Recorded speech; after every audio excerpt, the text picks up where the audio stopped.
So it's important to understand that whitewater parks aren't just like, for example, a skateboard park in the river for people dressed like I am right now. A whitewater park's about getting the community out on the river. So creating public improvements that improve access to the river for however you want to use the river, for wading, for tubing, for fishing, and certainly also for whitewater paddling. And so in all these projects that have been built all over the country, what you see is about 80% of the users actually are using the park from the banks down to the river.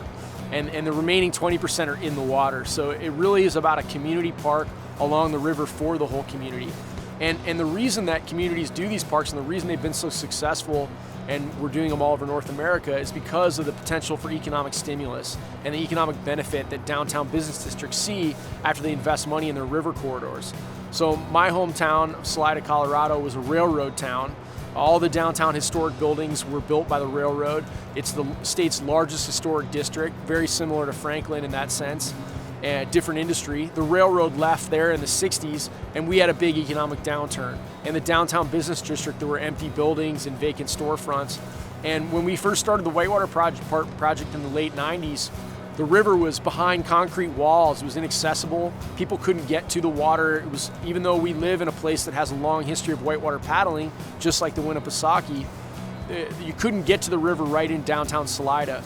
And over the course of about 10 years, we removed those walls, we created access points and terraced the banks, created whitewater features, and the energy from that park really radiated out through the downtown, and we've seen an incredible resurgence of the downtown business district with restaurants and stores, and that real estate really becoming very valuable, and a really active commercial business district in that historic downtown.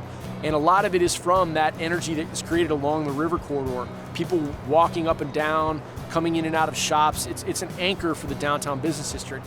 And that's the most important characteristic we want to achieve here in Franklin.